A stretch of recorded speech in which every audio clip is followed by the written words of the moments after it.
ਮਸ਼ਹੂਰ ਪੰਜਾਬੀ ਸਿੰਗਰ ਹਿੰਮਤ ਸੰਧੂ ਦਾ ਵਿਆਹ ਆਪਦੇ ਟਾਈਮ ਦੇ ਹਿੱਟ ਸੌਂਗ ਦੇਣ ਵਾਲੇ ਰਵਿੰਦਰ ਗਰੇਵਾਲ ਦੀ ਧੀ ਸੁਖਮਣੀ ਗਰੇਵਾਲ ਨਾਲ ਹੋ ਚੁੱਕਿਆ ਗਾ। ਤੁਸੀਂ ਦੋਨਾਂ ਦੀਆਂ ਤਸਵੀਰਾਂ ਆਪਣੀ ਸਕਰੀਨ ਉੱਪਰ ਚੱਲਦੀਆਂ ਦੇਖ ਸਕਦੇ ਹੋ, ਜਿਹਦੇ ਵਿੱਚ ਹਿੰਮਤ ਸੰਧੂ ਤੇ ਉਸਦੀ ਵਾਈਫ ਸੁਖਮਣੀ ਦੋਨੇ ਬਹੁਤ ਖੁਸ਼ ਨਜ਼ਰ ਆਉਂਦੇ ਪਏ ਨੇ। ਕਮੈਂਟ ਬਾਕਸ ਦੇ ਵਿੱਚ ਦੋਨਾਂ ਨੂੰ ਮੁਬਾਰਕਾਂ ਜ਼ਰੂਰ ਦਿਓ, ਸੁਖਮਣੀ ਤੇ ਹਿੰਮਤ ਸੰਧੂ ਨੂੰ ਉਹਨਾਂ ਦੀ ਨਵੀਂ ਲਾਈਫ ਦੀਆਂ।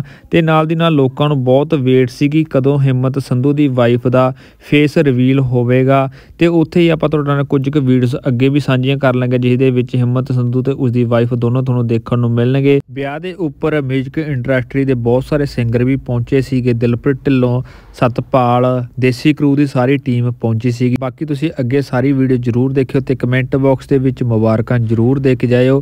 ਹੋਰ ਅਪਡੇਟਸ ਲਈ ਲਗਾਤਾਰ ਚੈਨਲ ਤੇ ਬਣੇ ਰਹੋ, ਚੈਨਲ ਨੂੰ ਸਬਸਕ੍ਰਾਈਬ ਜ਼ਰੂਰ ਕਰ ਲਿਓ। ਰੱਬ ਰਾਖਾ।